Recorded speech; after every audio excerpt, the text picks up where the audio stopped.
नमस्कार दोस्त, स्वागत है आप सभी का विकास स्टडी पॉइंट में। दोस्तों, इस वीडियो में हम बात करने वाले हैं क्लास 12 का पॉलिटिकल साइंस चैप्टर नंबर 1, जिसका नाम है दो ध्रुवीयता का अंत। ये वीडियो सबके लिए कॉमन होने वाली है, चाहे वो आप बिहार बोर्ड से हो, चाहे राजस्थान बोर्ड से हो, चाहे हरियाणा बोर्ड से हो, या फिर आप चाहे सीबीएसई बोर्ड से हो। सीबीएसई बोर्ड में अगर मैं बता दूं, ये चैप्टर नंबर आपका फर्स्ट है, लेकिन Bihar board, Rajasthan board, Haryana board में ये चैप्टर नंबर आपका 2 है। ठीक है, क्योंकि पहला चैप्टर जिसका नाम है शीत युद्ध का दौर, ठीक है, वो सीबीएसई वाले बच्चों में नहीं है। तो मैं आपको बता देना चाहता हूं कि वो चीज़ मैं ऑलरेडी करवा रखा हूं। तो जो बच्चे फर्स्ट चैप्टर देखना चाहते हैं जाके देख लीजिए। बाकी हम स्टार्ट करने जा रहे हैं चैप्टर नंबर 2, जिसका नाम है दो ध्रुवीयता का अंत। ठीक है, यहाँ पे मैं थोड़ा सा इंट्रोडक्शन आपको फर्स्ट चैप्टर का भी दूंगा, ताकि आपका बेस क्लियर हो जाए और उसके बाद जब हम दूसरा चैप्टर समझे तो सारी चीजें आपको इजीली समझ में आ जाए। मोस्टली बच्चे जो 12वीं क्लास में अभी पढ़ रहे हैं उनको दिक्कतें आ रही हैं समझने में, इसलिए क्योंकि पहला चैप्टर डिलीट कर दिया गया है। तो जो बेस पॉइंट है उसको डिलीट कर दिया गया, तो दूसरा चैप्टर जब समझाया जा रहा है तो बच्चों को समझ में ही नहीं आ रहा है। तो इसी वजह से अगर आप अच्छे से समझना चाहते हो तो पहला चैप्टर जरूर देखिए। हद से हद आपका 20 मिनट 25 मिनट की वीडियो होगी, आराम से चीज़ें समझ में आ जाएंगी। बेस तैयार रहेगा तो दूसरा चैप्टर ऑलरेडी आपका ईजिली समझ में आएगा। ठीक है, तो चलिए चीज़ों की शुरुआत करते हैं। सबसे पहले मैं आपको बता दूं यहाँ पे टॉपिक जो कि हम दो ध्रुवीयता के अंत वाले चैप्टर में करने वाले हैं, क्या क्या है। सबसे पहला चीज लिखा है, दो ध्रुवीय विश्व व्यवस्था से क्या अभिप्राय है, सोवियत संघ प्रणाली क्या है, सोवियत संघ की कमियां, सोवियत संघ के विघटन के उत्तरदायी कारण। देखिए, मैं आपको यहाँ पे बता दूं, ये जितनी भी चीजें लिखी गई है, चाहे आपका ये हो गया, चाहे ये हो गया, ये सब 6-6 नंबर में क्वेश्चंस पूछे जाते हैं। ठीक है, इसके साथ साथ मिखाइल गोर्बाचेव की जो सुधार नीति है, सोवियत संघ के विघटन के परिणाम, ये भी 6 नंबर में पूछे जाते हैं। एक ध्रुवीय विश्व व्यवस्था, ये भी क्वेश्चन, शॉक थेरेपी के परिणाम, बर्लिन की दीवार, और इसके साथ साथ स्वतंत्र राष्ट्रों का राष्ट्रकुल, ये सारे वो टॉपिक हैं जो इंपॉर्टेंट टॉपिक है। ठीक है, एक चीज मैं और बता दूं आपको, अगर आप विकास स्टडी पॉइंट के साथ जुड़े हुए हो तो आपको ये चीज पता होनी चाहिए कि एक चैप्टर को हम 3 पार्ट में डिवाइड करेंगे, 3 पार्टों में डिवाइड नहीं करेंगे, बल्कि 3 हिस्सों में समझेंगे। कैसे? सबसे पहले चीज, जैसा कि आपको चैप्टर वाइज सारी चीजें पढ़ा दी जाएंगी, पहला चीज तो ये है। दूसरी चीज में हम बात करेंगे इसका क्वेश्चन और आंसर। ठीक है, पहले में आप ऐसा समझिए जैसे समरी हो गया, दूसरे वाली वीडियो में आपका क्वेश्चन आंसर हो गया, और तीसरी वाली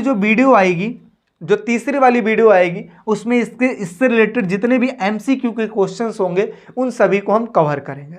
तो एक वीडियो 3 पार्टों में क्लियर होगी। ठीक है, ये भी और ये दोनों तो आपको रिकॉर्डेड मिलेगा। इसके साथ साथ जो आपका एमसीक्यू वाला जो रहेगा वो लाइव में हम चीजें करेंगे, क्योंकि उस एमसीक्यू लाइव में करने में ज्यादा इजी होता है। ठीक है, तो ये 3 पार्ट में हम चीजों को करेंगे, और ये जो तीनों को ही देख लेगा ना, ये समझ लीजिए। मैं यहाँ पे एक चीज बता दूं, जो पढ़ने वाले बच्चे हैं उनके लिए मैं बता दूं कि अगर आप हमारी वीडियो से पढ़ रहे हो तो 90+ ही समझना, क्योंकि इसमें छोटी से छोटी चीज़ों को मैं कवर करा दूंगा। ठीक है, छोटी से छोटी चीज़, बड़ी से बड़ी चीज़, हर एक चीज़ को हम इसमें कवर करेंगे। और 90+ के लिए हम काम कर रहे हैं, तो 90+ के लिए भाई मेहनत देखो करनी ही पड़ेगी। हम अपने साइड से पूरी करेंगे, आपको भी अपने साइड से पूरी करनी पड़ेगी। ठीक है, तो ये सारे टॉपिक्स हैं जिसको हम करने वाले हैं। अब हम ये समझेंगे कि ये जो दो ध्रुवीयता का अंत है, आखिर ये है क्या, पहले इसको समझने जा रहे हैं। ठीक है, तो इसको समझने के लिए आप आइए, सबसे पहले मैं आपका बेस क्लियर करवाता हूं। ठीक है, चैप्टर नंबर 1 से थोड़ा सा मैं समझाऊंगा, हद से हद 2 मिनट में आपको चीजें समझ में आ जाएगी। तो ये कहानी स्टार्ट होती है, ये जो हम पढ़ रहे हैं, शीत युद्ध जो पढ़ रहे हैं, इसकी कहानी स्टार्ट होती है। कहां से स्टार्ट होती है? ये स्टार्ट होती है द्वितीय विश्व युद्ध से। कहां से स्टार्ट होती है? द्वितीय विश्व युद्ध से। देखिए, द्वितीय विश्व युद्ध जब हुआ था तो द्वितीय विश्व युद्ध में आपको पता है 1939 से लेकर 1945 के बीच में ही हुआ था। और जब द्वितीय विश्व युद्ध समाप्त हुआ उसी समय से अमेरिका, और इसके साथ साथ देखा जाए तो एक और है जिसको हम बोलते हैं सोवियत संघ। आज की डेट में तो इसको हम कह सकते हैं रूस कह सकते हैं। क्या कह सकते हैं? रूस, क्योंकि सोवियत संघ जो बना हुआ था वो 15 देशों से मिलाकर बना गया था। सोवियत संघ कैसे बना था? 15 देशों को मिलाकर बना गया था। और इसमें जो रूस जो था ना, वो समझिए कि ज्यादा ही उसकी भूमिका थी। उत्तराधिकारी कौन था? रूस ही था। ठीक है, तो सबसे ज्यादा जो रोल था वो रूस का था। इसी वजह से कई लोग ये भी कह देते हैं कि सोवियत संघ मतलब रूस। ठीक है, तो चीजें समझ में आ रही है। द्वितीय विश्व युद्ध हुआ 1939 से 45, और जैसे ही द्वितीय विश्व युद्ध खत्म होता है 1945 में, अमेरिका और सोवियत संघ के बीच में थोड़ा सा मनमुटाव होना शुरू हो गया। मनमुटाव का मतलब क्या होता है, एक तरीके से आपस में, है ना, मतभेद हो गया, है ना, एक दूसरे के खिलाफ कंफ्यूजन हो गई, इस प्रकार की जो चीज़ें हैं वो देखने को मिलती है। और यही जो कारण है, यही कारण क्या होता है, शीत युद्ध की शुरुआत करती है। और 1945 से किस चीज़ की शुरुआत हो जाती है, शीत युद्ध की। ठीक है, किसकी शुरुआत हो जाती है, शीत युद्ध की शुरुआत हो जाती है। 1945 में किसकी शुरुआत हो गई, शीत युद्ध की शुरुआत हो गई। तो अगर आपसे कोई ये क्वेश्चन पूछे कि शीत युद्ध की शुरुआत कब हुई, तो आप क्या कह सकते हो, 1945 में शीत युद्ध की शुरुआत हुई। या फिर दूसरा आंसर आप ये भी बोल सकते हो कि जब द्वितीय विश्व युद्ध का अंत हुआ तब किसकी शुरुआत हुई, शीत युद्ध की शुरुआत हुई। इतनी बात क्लियर है, ठीक है। अच्छा, अब ये किनके बीच में हुई थी, तो जैसा कि मैंने बताया, अमेरिका और सोवियत संघ के बीच में ये स्टार्ट हुई थी। अच्छा, अब क्वेश्चन ये पूछा जाएगा कि आखिर क्यों हुई थी, तो क्यों हुई थी, क्योंकि देखिए अमेरिका और जो सोवियत संघ है, अमेरिका और सोवियत संघ दोनों ही ज़्यादा पावरफुल थे। ये भी क्षेत्रफल में भी ज़्यादा था, ये भी क्षेत्रफल में भी ज़्यादा था। जैसा कि आप देख सकते हो, जो ब्लू कलर वाला है ये सब वो जगह है जहाँ पे अमेरिका यानी कि पूंजीवाद का दबदबा था। ठीक है, देखिए अमेरिका में जो विचारधारा थी उसको हम कहते हैं पूंजीवाद, और जो सोवियत संघ में जो विचारधारा थी उसको हम कहते हैं साम्यवाद। ठीक है, तो ये जो आपको ब्लू कलर का दिखाई दे रहा है ये वो जगह है जहां पर पूंजीवाद था, और जो रेड कलर का दिखाई दे रहा है ये वो जगह है जहां पर साम्यवाद था। तो आप देख सकते हैं ये अपना विश्व है, और इस विश्व में सबसे ज्यादा ब्लू कलर का और इसके साथ साथ रेड कलर का दिखाई दे रहा है। इसी वजह से इसको दो ध्रुव भी बोल दिया गया है। क्या बोला गया है, दो ध्रुव भी बोला गया है, एक अमेरिका तो दूसरा सोवियत संघ, यानी कि एक तो पूंजीवाद दूसरा है साम्यवाद, क्योंकि पूंजीवादी विचारधारा अमेरिका में थी और साम्यवादी विचारधारा सोवियत संघ में थी। इसी वजह से जो चैप्टर आपका दो ध्रुवीयता का अंत, ठीक है, ये जो दो ध्रुवीयता का अंत जो आपका चैप्टर है, इसमें देखिए ध्रुव इसीलिए बोला गया है क्योंकि यहाँ पे दो टाइप्स के ध्रुव हैं, एक हम किसको कहते हैं अमेरिका को, तो दूसरा हम किसको कहते हैं सोवियत संघ को। इतनी बात समझ में आ रही है, इतनी बात क्लियर है, ठीक है। तो अमेरिका और सोवियत संघ के बीच क्या स्टार्ट होता है, शीत युद्ध स्टार्ट हो जाता है। ठीक है, कब स्टार्ट होता है, 1945 में स्टार्ट हो जाता है।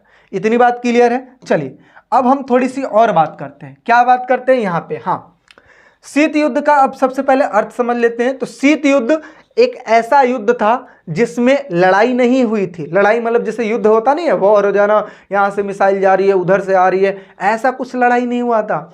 शीत युद्ध एक ऐसा युद्ध था जिसमें हथियारों का प्रयोग नहीं किया गया था, बल्कि बातों का यूज हुआ था। मैं उसके खिलाफ कुछ बोल रहा हूं, वो मेरे खिलाफ कुछ बोल रहा है, हम दोनों एक दूसरे के खिलाफ बोल रहे हैं और एक दूसरे से नाराज हैं, है ना, ऐसी स्थितियां थी। तो देखिए क्या लिखा है, जब दो या दो से अधिक देशों के बीच ऐसी स्थिति बन जाए कि लगे युद्ध होकर रहेगा लेकिन वास्तव में कोई युद्ध नहीं होता है, इसमें युद्ध की पूरी संभावना रहती है, युद्ध की आशंका भी रहती है, डर भी रहता है, तनाव भी रहता है, हर एक चीज रहता है, लेकिन इसमें युद्ध नहीं होता है। ठीक है, और ऐसी चीजें हमें किसमें देखने को मिली थी, अमेरिका, और दूसरी चीज सोवियत संघ में देखने को मिली थी। कब मिली थी, 1945 से लेकर 1990 के बीच में। ठीक है, 1945 में ये चीज शुरुआत हुआ था और गया कब था, 1990 में। हाँ, एक चीज और बोल सकते हो, 90 से 91 में भी बोल सकते हो, क्योंकि सोवियत संघ का विघटन जो हुआ था वो माना जाता है 25 दिसंबर 1991 में हुआ था। इस वजह से कई जगह पर 1945 से लेकर 1991 भी देखने को मिल जाएगा और कई जगह पर 1990 भी देखने को मिल जाएगा। समझ में आ रही बातें? तो चलिए, तो इस तरीके से हमने क्या समझा, शीत युद्ध का अर्थ समझ लिया। और इसके साथ साथ अभी जस्ट मैंने क्या बात किया था, अभी हमने ये बात किया था कि पूंजीवादी अर्थव्यवस्था किसमें थी, अमेरिका में। इसके साथ साथ देखा जाए साम्यवादी अर्थव्यवस्था किसमें थी, सोवियत संघ में। किसमें थी, सोवियत संघ में। ये जो डॉलर का सिंबल जो आपको दिखाई दे रहा है ये है आपका पूंजीवाद का, और जो ये सिंबल दिखाई दे रहा है ये है आपका साम्यवाद का। समझ में आ रही बातें? तो अब देखिए जो पूंजीवादी विचारधारा है और जो साम्यवादी विचारधारा है, इसमें मैं थोड़ा सा अंतर आपको बता देता हूं। पूंजीवादी विचारधारा वो विचारधारा होती है जिसमें प्राइवेट जो प्रॉपर्टी है, मतलब जिसको निजी संपत्ति कहते हैं, उसको रखने पर ज़्यादा ध्यान दिया जाता है। कि अगर व्यक्ति, मान लीजिए मैं कोई कार्य कर रहा हूं, तो उससे जो रिवेन्यू आएगा वो सारा मैं रखूंगा, मैं अमीर बनूंगा, मैं गरीब बनूंगा अगर काम नहीं करूंगा। इट मीन्स हर एक इंडिविजुअल व्यक्ति का अपना रोल है, वो अच्छा करेगा तो ऊपर जाएगा, नहीं करेगा तो नीचे जाएगा। ठीक है, तो यानी कि पूंजीवादी विचारधारा एक ऐसी विचारधारा थी जिसमें निजी संपत्ति पर ज़्यादा ध्यान दिया जाता था। ठीक है, इसमें अगर देखा जाए तो सरकार का ज़्यादा हस्तक्षेप नहीं होता था। वहीं अगर मैं बात करूं साम्यवादी व्यवस्था की, तो ऐसी विचारधारा थी जिसमें रोटी कपड़ा मकान, ऐसा बोल सकते हो आप, रोटी कपड़ा मकान कौन देती थी? सरकार देती थी, और सबको काम करना पड़ता था गवर्नमेंट के लिए, और गवर्नमेंट सब पर कंट्रोल करके रखती थी, चाहे वो भूमि हो, चाहे फैक्ट्री हो, चाहे कोई भी चीज़ हो। ठीक है, अब कहोगे सर अपने इंडिया में क्या है, पूंजीवाद है कि साम्यवाद है? तो मैं बताना चाहता हूं आप लोग को, हमारे इंडिया में दोनों ही है, पूंजीवाद भी और साम्यवाद भी। तो इसी वजह से इन दोनों को ही रखा गया है, और इसी को कहते हैं मिक्स्ड इकोनॉमी, यानी कि दोनों को मिलाकर बनाया गया है। देखिए, जैसे आपने देखा कि कुछ ऐसी चीजें हैं जो गवर्नमेंट के हाथ में है। स्कूल देखिए, प्राइवेट लोगों के भी हाथ में है, गवर्नमेंट के भी हाथ में है। इसके साथ साथ देखेंगे पार्क, ठीक है, जो प्राइवेट पार्क भी होता है तो वो भी होता है गवर्नमेंट का, जो पब्लिकल होता है वो गवर्नमेंट का हो गया, जो वैसे होता है वो है ना प्राइवेट लोगों का हो जाता है। जैसे सोसाइटियों का अपना एक पार्क बनाया जाता है ना, ऐसा। हॉस्पिटल्स देख लीजिए, बस देख लीजिए, बहुत सारी चीज़ें जो आप समझ सकते हो कि कुछ प्राइवेट होता है तो कुछ पब्लिकल होता है, क्योंकि इंडिया में दोनों है। लेकिन पूंजीवाद अमेरिका में निजी संपत्ति पर ज़्यादा ध्यान दिया जाता है, साम्यवाद में अपना किस पे ध्यान दिया जाता है? सरकार की योजनाओं पर ध्यान दिया जाता है। तो देखिए क्या लिखा है, पूंजीवादी विचारधारा एक ऐसी विचारधारा थी जिसमें समाज में सरकार का हस्तक्षेप कम होता था, व्यापार को अधिक महत्व दिया जाता था और निजी व्यवस्था को ज़्यादा महत्व दिया जाता था। साम्यवादी विचारधारा ऐसी विचारधारा होती है जिसमें समाज की सारी जो व्यवस्थाएं हैं किसके हाथ में होती थी? गवर्नमेंट के हाथों में होती थी, और इस व्यवस्था में निजी संपत्ति का विरोध किया जाता है। समझ में आ रही बातें? तो ये हो गया दोनों में अंतर। अब आई होप सो आपको पीछे की चीजें आपको समझ में आ गई होगी कि अमेरिका और सोवियत संघ के बीच शीत युद्ध का दौर चला था, और आगे चल के दो ध्रुव में एक कन्वर्ट हो गया था, एक अपना पूंजीवाद, दूसरा साम्यवाद। अब इस चैप्टर में हम ये पढ़ने वाले हैं कि आखिर इन दोनों में से कौन रहा और कौन खत्म हो गया।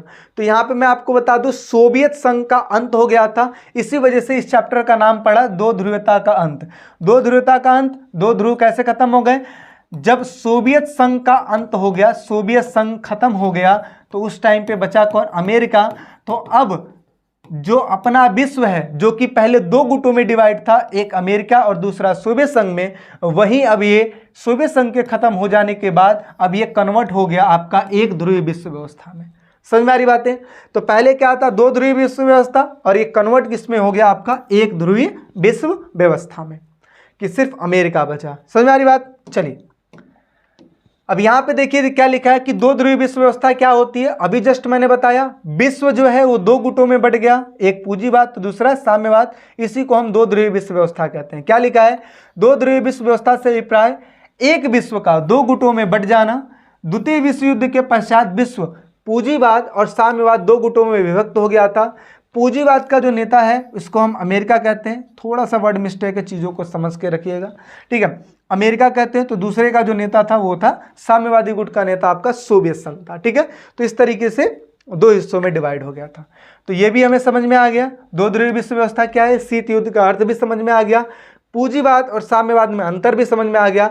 अब हम ये बात करने वाले हैं कि आखिर सबसे पहले हम देखेंगे कि सोवियत संघ की प्रणाली कौन सी थी, और आगे हम ये देखेंगे कि सोवियत संघ में कमियां क्या थी जिसकी वजह से सोवियत संघ का पतन हो गया, जो कि 6 नंबर में है, ठीक है। तो देखिए सबसे पहले हम समझने वाले हैं कि सोवियत संघ की प्रणाली कौन सी थी। प्रणाली, तो सोवियत संघ की प्रणाली साम्यवादी व्यवस्था पर आधारित थी। यह प्रणाली समतामूलक समाज और समाजवाद के आदर्शों पर आधारित थी। समतामूलक समाज किसको कहते हैं? एक ऐसा समाज जिसमें सारे लोग इक्वल हो, क्या हो? इक्वल। तो इसी को कहते हैं, यह प्रणाली समतामूलक समाज पर ज़्यादा ध्यान देती थी। समाजवाद के आदर्शों पर आधारित थी, जहां पे सब लोग एक बराबर हों, इन जैसे जो विचारधाराएं थी उस पर ज़्यादा ये ध्यान देते थे। ठीक है, यहाँ निजी संपत्ति का विरोध होता था, मतलब कोई भी प्राइवेट प्रॉपर्टी नहीं रख सकता था। समाज को समानता के सिद्धांत पर व्यवस्थित करना चाहते थे, यानी कि एक ऐसी विचारधारा जो कि समानता पर ज़्यादा ध्यान देती थी। और यहाँ पर एक पार्टी थी जिसका नाम था साम्यवादी पार्टी या फिर कम्युनिस्ट पार्टी। इनमें किसी अन्य दल या फिर विपक्षी दल का कोई जगह नहीं था। अपने इंडिया में देखिए तो यहाँ पे बहुत सारे विपक्षी दल हैं, जैसे भाजपा हो गया, कांग्रेस हो गया, आम आदमी पार्टी हो गया, ठीक है, बहुजन समाज पार्टी हो गया। तो बहुत सारी पार्टियां हैं, लेकिन वहाँ पे सिर्फ एक ही पार्टी थी जिसका नाम था साम्यवादी पार्टी या फिर कम्युनिस्ट पार्टी। ठीक है, तो साम्यवादी पार्टी या फिर कम्युनिस्ट पार्टी, यहाँ पर कोई विपक्षी दल का कोई भी रोल नहीं होता था। अर्थव्यवस्था योजनाबद्ध और राज्य के नियंत्रण में होता था, यानी कि सब चीज़ों पर किसका कंट्रोल होता था? सरकार का। किसका कंट्रोल होता था? सरकार का कंट्रोल होता था। समझ में आ रही बातें? चलिए थोड़ा सा और आगे बात करते हैं। अब समझते हैं क्या सोवियत संघ की विशेषताएं क्या हैं। सोवियत संघ की विशेषताएं क्या हैं? तो देखिए क्या लिखा है, सोवियत संघ का क्षेत्रफल काफी बड़ा था तथा सोवियत संघ में खनिज संसाधन, सैनिक तकनीक तथा टेक्नोलॉजी हर चीज थी। अभी मैंने आपको बताया कि सोवियत संघ और अमेरिका दोनों ही ऐसा देश था जो क्षेत्रफल में अमेरिका भी बहुत बड़ा था, सोवियत संघ भी बहुत बड़ा था। तो यहाँ पे देखिए सोवियत संघ की बात हो रही है, तो सोवियत संघ का जो क्षेत्रफल था काफ़ी बड़ा था। सोवियत संघ खनिज संसाधन में देखा जाए, सैनिक में देखा जाए, तकनीक में देखा जाए, तकनीक को हम टेक्नोलॉजी कहते हैं, हर एक चीज़ में भरपूर था। इसके साथ साथ जनता के न्यूनतम जीवन स्तर सुनिश्चित कर रखा था। मतलब क्या होता है न्यूनतम जीवन स्तर का? मतलब क्या होता है, जैसे एक देश अपने नागरिकों की सुविधाओं के लिए कार्य करता है ना, जैसे मान लीजिए इंडिया में क्या किया गया कि अगर व्यक्ति कुछ भी ना करे तो भी उसको राशन मुक्त मिलेगा, मिलता है ना, स्वास्थ्य सेवाएं मुक्त मिलती है कि नहीं मिलती है। तो ऐसे ही कुछ नेसेसरी चीज ऐसी होती है जो कि गवर्नमेंट कर रखी होती है। ऐसी ही सोवियत संघ में जो न्यूनतम जीवन स्तर था वो गवर्नमेंट ने सुनिश्चित कर रखा था कि भाई कोई भी भूख से कोई मरेगा नहीं, है ना, ऐसी स्थितियां उन्होंने अपना कर रखा था। दूसरी चीज स्वास्थ्य सुविधाएं, शिक्षा, बच्चों की देखभाल, लोक कल्याण, ये सारी की सारी रियायती दामों पर उपलब्ध थी। इसका मतलब क्या होता है? रियायती दामों का मतलब क्या होता है? रियायती दामों का मतलब होता है कि एक ऐसा दाम जिसमें हर एक व्यक्ति सफिशियंट हो देने के लिए। जैसे बहुत पहले ऐसा होता था, मतलब मैं दिल्ली की बात नहीं कर रहा, ठीक है, यूपी जैसे जगहों की बात कर रहा हूँ, वहाँ पे डिस्पेंसरी में 1 रुपये लगता था, 1 रुपये लेके जाओ और दवाई मिल जाती थी। तो आप बताइए क्या 1 रुपये की दवाई मिलती है क्या? नहीं मिलती है। अगर किसी व्यक्ति को बुखार है, सर्दी जुकाम खांसी है, ये सब, तो क्या 1 रुपये लेके जाऊँगा दवाई मिल जाएगा? नहीं। लेकिन डिस्पेंसरी में मिल जाता था, क्योंकि वो किसकी डिस्पेंसरी थी? गवर्नमेंट की थी। तो 1 रुपये में नहीं मिलता था, लेकिन 1 रुपया क्या हुआ? रियायती दाम हुआ, कि मतलब कम से कम पैसों में आपका इलाज हो जाएगा। तो ऐसा ही वहाँ पर भी स्वास्थ्य सुविधाएं, शिक्षा, बच्चों की देखभाल, लोक कल्याण रियायती दामों पर उपलब्ध थी और वहाँ पर कोई बेरोजगारी नहीं थी। बेरोजगारी, ये बहुत इंपॉर्टेंट पॉइंट है कि वहाँ पर कोई भी बेरोजगारी नहीं थी। हर चीज़ सरकार के नियंत्रण में होता था, चाहे वो भूमि हो या फिर कोई भी चीज़ हो, हर एक चीज़ किसके नियंत्रण में होता था? सरकार के नियंत्रण में होता था। समझ में आ रही बातें? चलिए, तो ये तो हमने बात कर ली, क्या विशेषताओं की बात कर ली, जहां पे सारी चीजों को हमने समझा कि सोवियत संघ ऐसा था। ठीक है, अब हम थोड़ा सा और आगे बात करते हैं। क्या लिखा है? अब मेन कारण ऐसा है जो कि 6 नंबर में आता है कि सोवियत संघ की कमियां क्या थी जिसकी वजह से सोवियत संघ का विघटन हुआ। तो कमियां समझिए क्या थी। सोवियत संघ की कमियों में अगर मैं बात करूं तो सबसे पहला क्या लिखा है? नौकरशाही का शिकंजा कसता चला गया। अब नौकरशाही का शिकंजा का मतलब क्या हुआ? अभी जस्ट हमने क्या बात किया कि सोवियत संघ में कोई बेरोजगारी नहीं थी, इट मीन सारे लोग कार्य करेंगे, ये तो अच्छी बात है। लेकिन यहां पर जिसका मालिक बनने का जो सपना है वो अधूरा रह जाएगा। क्यों?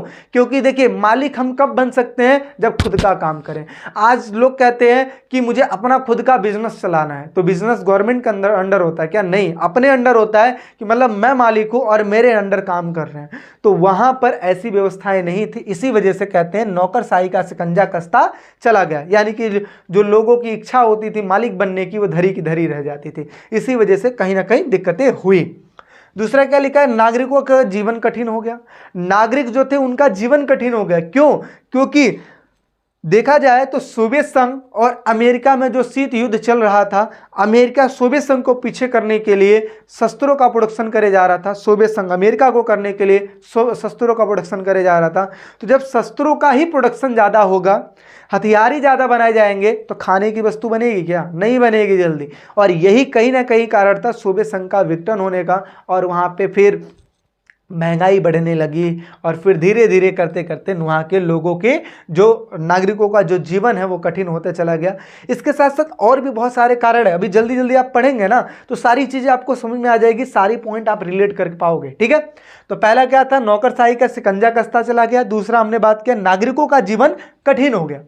तीसरे नंबर पे लोकतंत्र और अभिव्यक्ति की आज़ादी नहीं रही, मतलब कि लोग अब वहाँ पर कुछ भी नहीं बोल पाते थे, क्योंकि देखिए लोकतंत्र में क्या होता है? लोगों का शासन, कि कल की डेट में अगर गवर्नमेंट सही काम नहीं कर रही तो हम उसको हटा सकते हैं। लेकिन यहाँ पे क्या है? लोकतंत्र की आज़ादी नहीं रही थी, लोकतंत्र था ही नहीं। इसके साथ साथ अभिव्यक्ति की आज़ादी, मतलब गवर्नमेंट के खिलाफ कोई भी कुछ भी नहीं बोलेगा। तो बताइए, अगर आप गवर्नमेंट के खिलाफ कुछ भी नहीं बोल सकते हो तो क्या गवर्नमेंट अच्छे से काम करेगी? नहीं करेगी, जो उसके मन में आएगा वही करेगी। आज आप देखिए कि इतनी सारी पार्टियां हैं, ठीक है, अगर पार्टी कुछ गलत कार्य कर रही है तो विपक्षी दल तुरंत तैयार हो जाती है कि भैया ऐसे कैसे काम हो रहा है, ठीक है, आप हमें वोट दीजिए, हम जीतते हैं और हम ये सारी चीज़ों को ठीक कर देंगे। तो ऐसी ही चीज़ें, लोकतंत्र और व्यक्ति की आज़ादी वहाँ पर नहीं रही, और यही कहीं ना कहीं कारण बनी, कमियां बनी। ठीक है, मतलब सोवियत संघ के विघटन के कारण बनी। अगला क्या लिखा है? संसाधनों का अधिक से अधिक उपयोग किसमें कर देना? हथियारों में कर देना, जिसकी वजह से उपभोक्ता वस्तु जो होती है, खाने की जो वस्तुएं होती है, उसकी कमी हो गई, और यही कहीं ना कहीं कारण बनती है सोवियत संघ की कमियां, मतलब सोवियत संघ के विघटन की। इसके साथ साथ एक चीज यहाँ पे देखिए, एक लाइन लिखा हुआ है, क्या लिखा है? 1979 में अफगानिस्तान के मामले में सोवियत संघ ने हस्तक्षेप कर दिया, जिसकी वजह से सोवियत संघ को नुकसान हुआ। ठीक है, अब क्या हुआ तो समझिए, हुआ क्या था 1979 में, 1979 आपको एक डेट दे दिया, बस इतना याद कीजिएगा। पहले ना ये एक बहुत बड़ा टॉपिक था आपके सिलेबस में, 2 साल पहले की बात कर रहा हूँ, लेकिन ये चीज़ को हटा दिया गया। तो बस इतना समझिएगा, 1979 में अफगानिस्तान जो जगह है, ठीक है, अफगानिस्तान जो जगह है वहाँ पर कुछ मैटर चल रहा था, किसके लिए? मतलब वहाँ के जो सरकार थे, सरकार और जनता में, ठीक है, सरकार और जनता में कोई मैटर चल रहा था, और इस मैटर में सरकार क्या करती है? सोवियत संघ से हेल्प मांग लेती है। सोवियत संघ से क्या मांग लेती है? हेल्प मांग लेती है, और सोवियत संघ क्या भेज देता है? यहाँ पर सेनाएं भेज देता है। कहाँ पर? अफगानिस्तान में। क्या भेज दिया? सैनिक भेज दिया। सैनिक यहाँ पे आती है, सारी चीज़ों को देखती है, और ये करते करते करते लमसम 10 साल तक रहती है। कितने साल तक? 10 साल तक। अब 10 सालों तक खर्चा किसने उठाया? सोवियत संघ ने उठाया। फायदा कुछ हुआ नहीं, सोवियत संघ जिस मकसद के साथ गया था वो कार्य हुआ नहीं। वहाँ पे 10 सालों तक वहाँ पे सेना भी रखा, खर्चा भी उठाया, सारा चीज़ किया, नुकसान हुआ कि नहीं हुआ?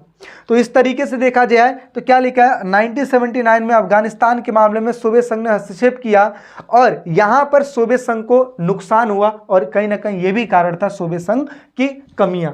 ठीक है, ये भी कमियां थी। देखिए, कमियां ही आगे चल के कारण बनी। ठीक है, आगे क्या हुआ? कम्युनिस्ट पार्टी का बुरा शासन। वहाँ पे जो कम्युनिस्ट पार्टी थी उसका बुरा शासन हो रहा था, वो जनता के प्रति अच्छा कार्य नहीं कर रही थी, जनता की इच्छाओं को पूरा नहीं कर रही थी, और ये भी कहीं ना कहीं कारण बना। ठीक है, तो सबसे पहला हमने क्या समझा? नौकरशाही का शिकंजा कसता चला गया। दूसरा हमने समझा नागरिकों का जीवन कठिन हो गया। ठीक है, तीसरा हमने समझा कि वहाँ पे लोकतंत्र और अभिव्यक्ति की आज़ादी नहीं रही।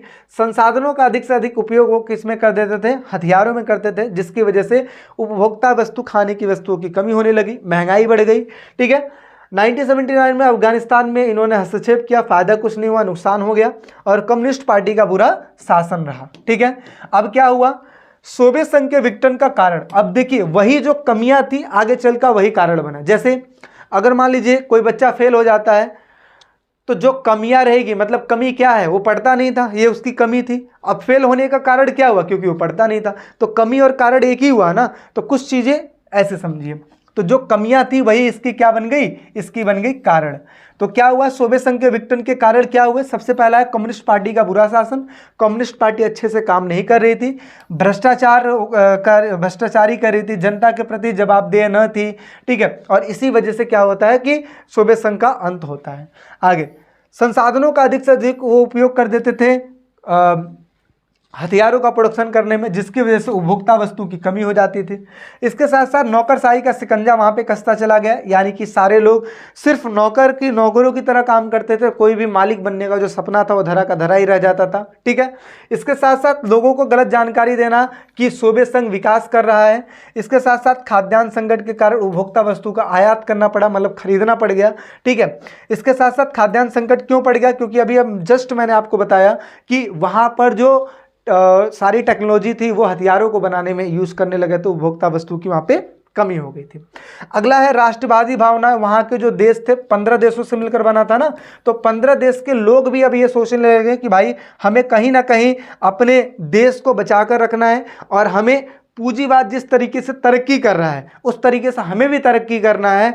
तो इसी वजह से क्या हुआ, उन्होंने राष्ट्रवादी भावनाओं को अपने अंदर रखा और संप्रभुता यानी कि खुद की डिसीजन लेना चाहते थे वो, और इस तरीके से देखा जाए तो 15 देश इससे अलग होने का निर्णय ले लिए। अगला क्या लिखा है, मिखाइल गोर्बाचेव की सुधार नीति। और ये सुधार नीति अभी जस्ट मैं समझाने जा रहा हूं कि वो सुधार नीति क्या थी। और ये सुधार नीति तो की गई थी, लेकिन ये भी कहीं ना कहीं सोवियत संघ के विघटन का कारण हो जाती है। ठीक है, समझ में आ रही बात। तो क्या लिखा है, कम्युनिस्ट पार्टी का बुरा शासन जो कि सोवियत संघ के विघटन का कारण था। संसाधनों का अधिक से अधिक उपयोग हथियारों को बनाने में कर देते थे। तीसरा, नौकरशाही का शिकंजा कसता चला गया, लोगों को गलत जानकारी मिलना कि सोवियत संघ विकास कर रहा है, जस्ट इसका अपोजिट हो रहा था। लोगों को यह पता लग रहा है कि विकास हो रहा है, लेकिन ऐसा कुछ नहीं हो रहा था, ये बल्कि नीचे जा रहा था, विकास कुछ भी नहीं हो रहा था। संकट, खाद्यान्न संकट हो गया था, उपभोक्ता वस्तु की कमी हो गई थी, चीज़ों को खरीदना पड़ गया। राष्ट्रवादी भावनाओं तथा संप्रभुता का इच्छा का उभार हो गया था। और मिखाइल गोर्बाचेव की सुधार नीति, सुधार तो उन्होंने किया बट इसका गलत इंपैक्ट पड़ा, जो कि हम नेक्स्ट स्लाइड पे चीज़ों को देखने जा रहे हैं। तो देखिए, चलिए देखते हैं मिखाइल गोर्बाचेव की जो सुधार नीति थी वो। सबसे पहले हम ये समझिए कि ये जो व्यक्ति आपको दिखाई दे रहे हैं इन्हीं का नाम है मिखाइल गोर्बाचेव। ठीक है, मिखाइल गोर्बाचेव अगर देखा जाए तो मिखाइल गोर्बाचेव 1985 से लेकर 1991 तक कम्युनिस्ट पार्टी के क्या बने रहे, महासचिव बने रहे। ठीक है, इसके साथ साथ देखा जाए तो पश्चिमी देश इस समय सूचना और प्रौद्योगिकी के मामले में काफी आगे निकल चुका था। देखिए, ये जिस समय यहाँ के महासचिव बने उस समय अगर देखा जाए तो अमेरिका जैसे जो देश हैं वो सूचना तथा प्रौद्योगिकी मतलब टेक्नोलॉजी में अगर देखा जाए, इंडस्ट्री में अगर देखा जाए तो काफ़ी आगे निकल चुके थे। और इन्होंने फिर क्या किया, इन्होंने फिर सुधार करने की कोशिश की, यानी कि सोवियत संघ में भी सुधार करने की कोशिश की, लेकिन इनके जो सुधार करने का जो तरीका रहा ना, वो इम्पैक्ट तो डाला लेकिन इसका नेगेटिव प्रभाव पड़ गया और कहीं ना कहीं ये भी कारण हो गया सोवियत संघ के विघटन का। ठीक है, हालांकि ये अपने हिसाब से सारी चीज़ें सही कर रहे थे कि हाँ इस तरीके से हमें भी, हमारे देश को भी तरक्की करने का मौका मिलेगा, बट आगे चल के इसका गलत इंपैक्ट हो गया और सोवियत संघ का विघटन हो गया। ठीक है, तो देखिए क्या लिखा है कि पश्चिमी देश इस समय सूचना तथा प्रौद्योगिकी के मामले में काफी आगे निकल चुके थे।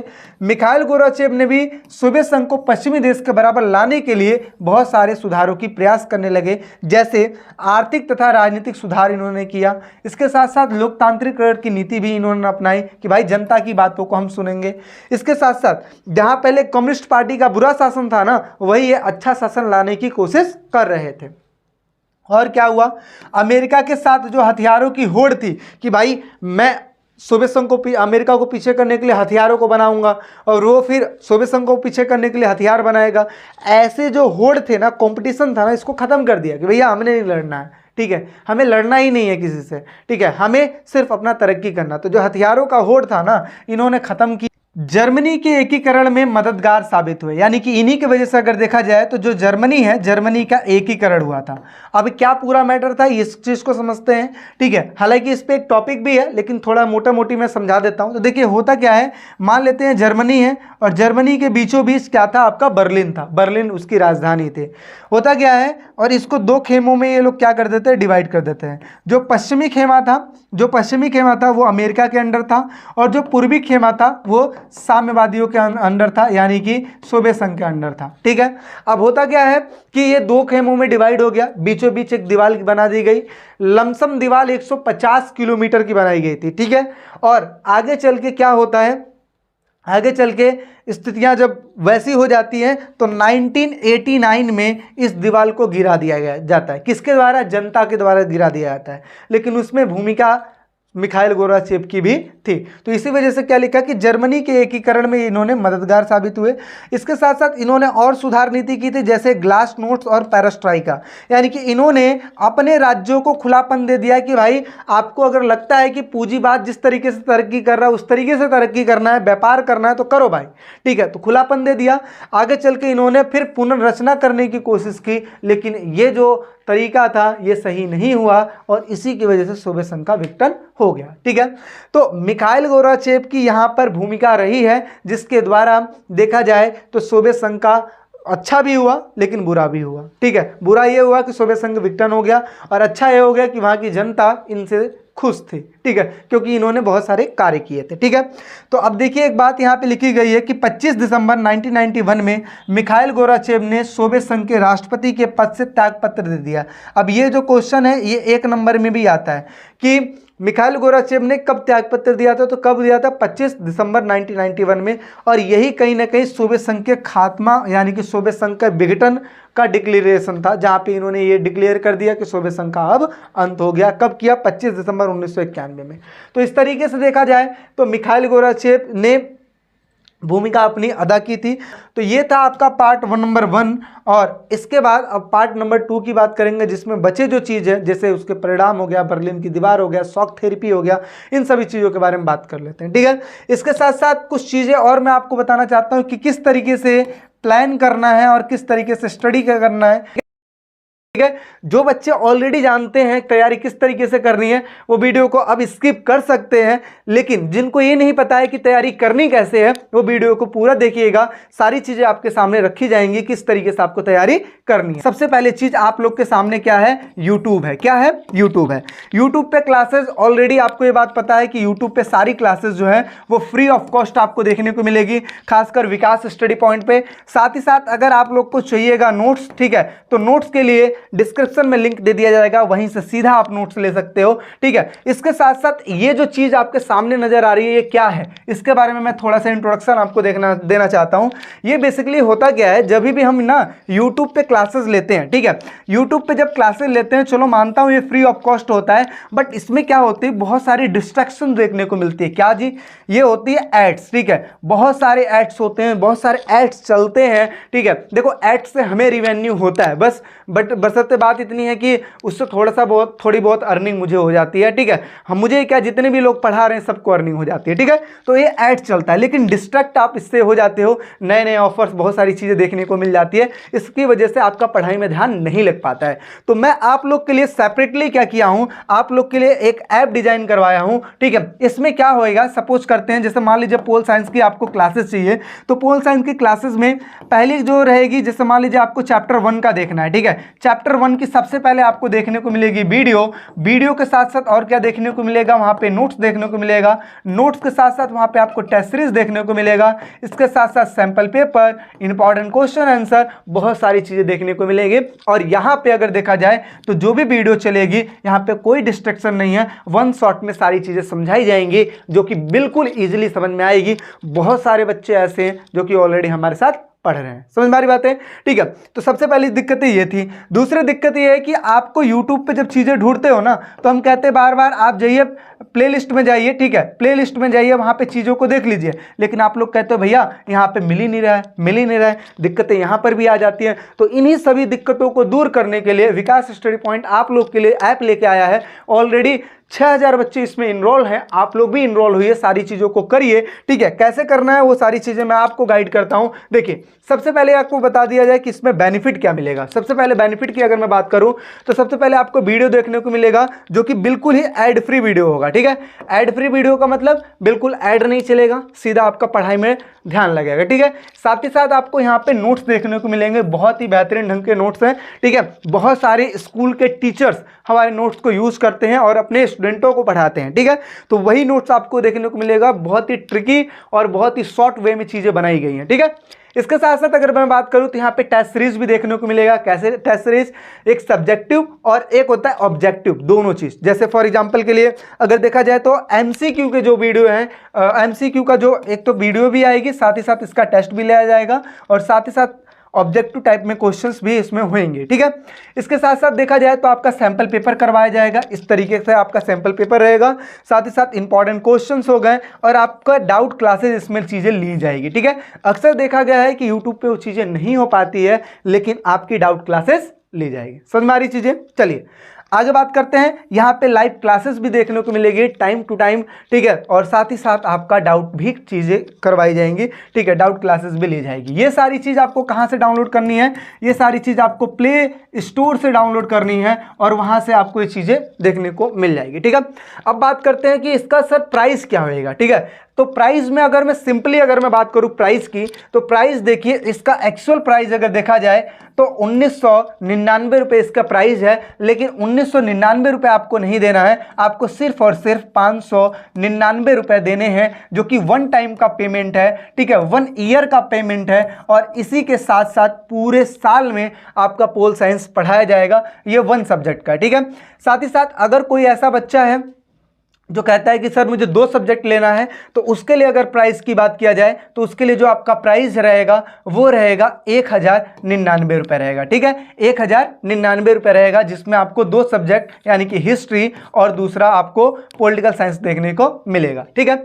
इसके साथ अगर मैं बता दूं, ये तो आपको मैंने प्राइस बता दिया। बहुत सारे बच्चे ये कहेंगे कि भैया 599 रुपया, चलो ठीक है हमने ले लिया, लेकिन कई बार ऐसा होता है कि 599 रुपये नहीं हो पाता है, तो कैसे करें, ठीक है। तो मैं आपको बताना चाहता हूं कि ये जो 599 है ये आप EMI में भी दे सकते हो, यानी कि इंस्टॉलमेंट में भी दे सकते हो, 2 बार में करके आप चीज़ें भर सकते हो, और जो सर्विसेज है हमारी वो आप ले सकते हो, ठीक है। यानी कि एक बार में आप 300 रुपये, दूसरी बार में 300 रुपये दे के चीज़ें ले सकते हो। एक चीज़ मैं और आपको बता दूं, अगर कोई बच्चा इस चीज़ को लेना चाहता है तो उनको 499 में ये चीजें देखने को मिल जाएगी, ठीक है। यानी कि अगर मैं बात करूं, जो 1099 का जो कोर्स है 2 सब्जेक्ट के लिए, ये आपको सिर्फ और सिर्फ देखने को मिलेगी 999 रुपये में आपको ये चीज़ मिल जाएगी, ठीक है। 999 में आपको 2 सब्जेक्ट देखने को मिल जाएगा और 499 में आपका 1 सब्जेक्ट देखने को मिल जाएगा। और इसी तरीके से आपकी अब फिर YouTube का कोई लेना देना नहीं रहेगा, वो बच्चा सिर्फ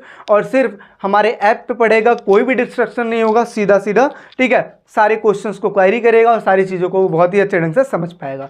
समझ में आ रही चीज़ें? तो ये रहेगा। ऑफर जो है 10 तारीख तक है, 100 रुपये और डिस्काउंट हो जाएगा, 499 रुपये लग जाएंगे और 2 सब्जेक्ट के लिए 1099 रुपये लग जाएगा। आई होप सो सारी चीज़ें आपको समझ में आ रही होगी। अगर किसी भी चीज़ में किसी प्रकार से कोई भी दिक्कत है, कोई भी डाउट है, तो आप ये सब जितने भी डाउटें हैं आप इस कॉल पर, इस नंबर पे आप मैसेज करके बात कर सकते हैं 7011912793 पे, ठीक। बाकी चैनल पे अगर नए हो तो लाइक शेयर सब्सक्राइब जरूर कीजिएगा सारी चीज़ों को, ठीक है। और इसके साथ साथ फ्री में अगर चाहते हैं तो यूट्यूब पे पढ़िए, अगर आप चाहते हैं डिस्ट्रक्शन से बचना तो हमारे ऐप पे आइए, वहाँ पे अच्छे से पढ़िए, ठीक है। आई होप सो सारी चीज़ें आपको समझ में आई होगी। सारी चीज़ें अगर समझ में आई है तो वीडियो को लाइक शेयर सब्सक्राइब जरूर कीजिए। मिलते हैं एक नेक्स्ट वीडियो में, अभी के लिए टेक केयर, बाय बाय।